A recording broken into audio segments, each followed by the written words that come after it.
Hi everyone, welcome to Terraform for Beginners. Have you ever wondered how DevOps engineers build an entire cloud infrastructure using only code? If so, you're in the right place. In this series, we'll learn Terraform from scratch step by step, and by the end of the course, you'll be able to build and deploy real infrastructure on AWS with confidence. So let's get started. This course is completely project-based. Throughout the series, we'll build real AWS infrastructure step by step, just like you would in a real DevOps job.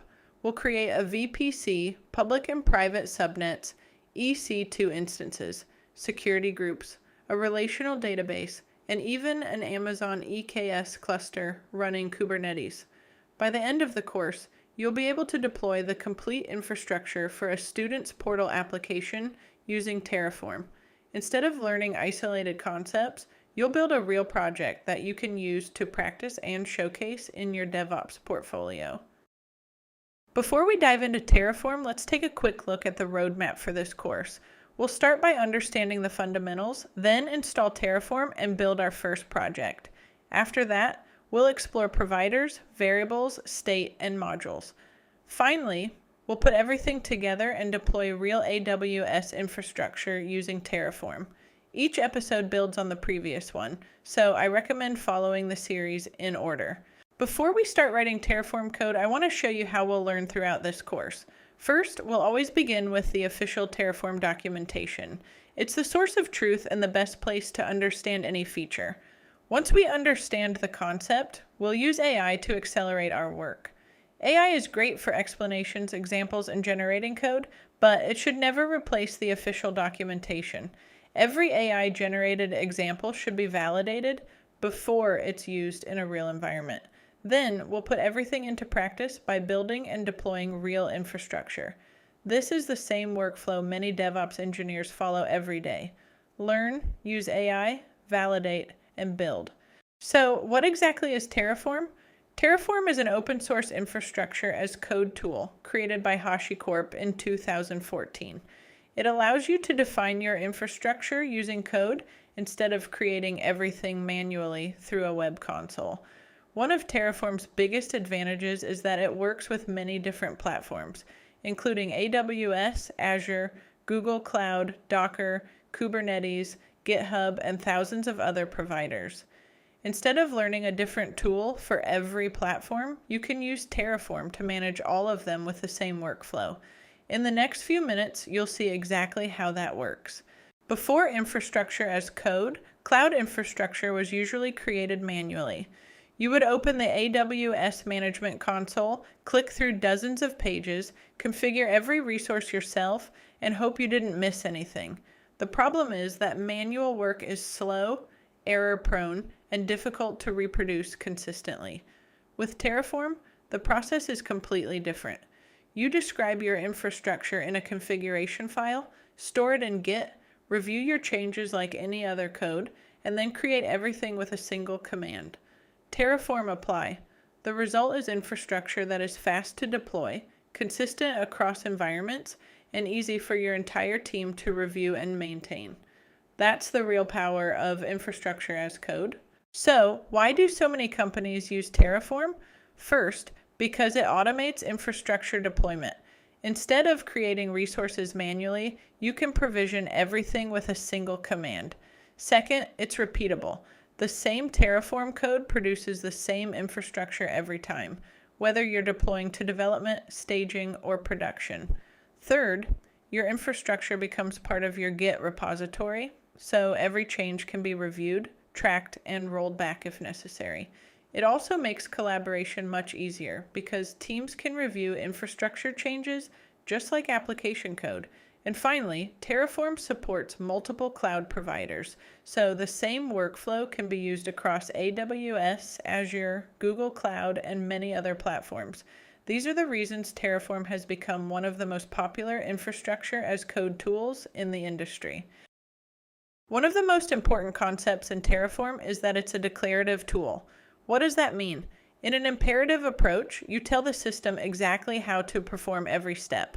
For example, create the VPC, then create the subnet, then launch an EC2 instance, and finally attach an IP address. With Terraform, you don't describe the process, you simply declare the final state you want, and Terraform figures out the steps needed to get there. You focus on the destination, Terraform takes care of the journey. So, how does Terraform actually work? It all starts with a configuration file, usually called main.tf. This is where you describe the infrastructure you want. Next, you run Terraform init, which prepares your working directory and downloads the providers your project needs. Then, Terraform plan shows you exactly what Terraform is going to create or modify before making any changes. Finally, Terraform apply executes the plan and builds your infrastructure in the cloud. In just a few steps, your code becomes real infrastructure. In real projects, you don't run Terraform just once. You follow the same workflow every time your infrastructure changes. You start with Terraform init to prepare your workspace. Then, Terraform plan lets you review the changes before anything happens. Once you're satisfied, Terraform apply updates your infrastructure. And when you no longer need those resources, Terraform destroy removes them cleanly. This simple workflow is one of the reasons Terraform is predictable, safe, and easy to use in production. Before Terraform can manage any platform, it needs a provider. A provider is simply the bridge between Terraform and the service you want to control. Whether you're working with AWS, Azure, Google Cloud, Docker, Kubernetes, GitHub, or thousands of other platforms, the workflow stays the same. You just change the provider. In Terraform, almost everything you create is called a resource. A resource can represent a Docker container, an EC2 instance, a database, a network, or many other cloud services. Every resource has a type, a name, and a set of arguments that describe how it should be configured. In the next episodes, we'll start creating our own resources from scratch. One of Terraform's most important concepts is the state file. Think of it as Terraform's memory. After you create your infrastructure, Terraform stores information about every resource it manages in a file called terraform.tf state. The next time you run Terraform plan, Terraform compares your current configuration with a state file to determine what has changed.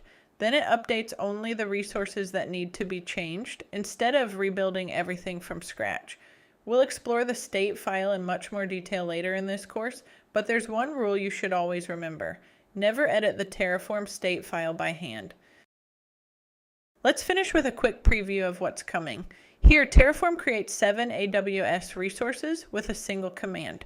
We start with Terraform init, review the execution plan with Terraform plan, and finally deploy everything using Terraform apply. It may look like magic today, but throughout this series, you'll understand exactly what's happening behind every command.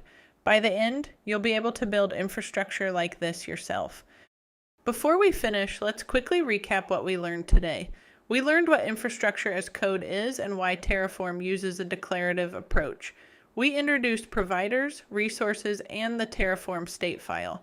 And most importantly, you saw how Terraform can automate infrastructure using code instead of manual configuration. These are the foundations we'll build on throughout the rest of the series. Before we wrap up, here's today's AI tip. Yes, AI can help you learn Terraform faster. It can explain concepts, generate examples, review your code, and even help you troubleshoot errors. But remember our golden rule. AI is your assistant, not your replacement. Use AI to accelerate your learning, but always verify the answers against the official Terraform documentation. The prompt on the screen is a great place to start. Try it yourself after this episode and compare the response with the official docs. That's how modern DevOps engineers use AI every day. In the next episode, we'll install Terraform on macOS from scratch. We'll also look at how the installation works on Windows and Linux, so you can follow along no matter which operating system you use. Then, we'll verify the installation, configure Visual Studio Code, and run our very first Terraform init command. That's where our hands-on journey with Terraform really begins. Thanks for watching, and I'll see you in episode 2.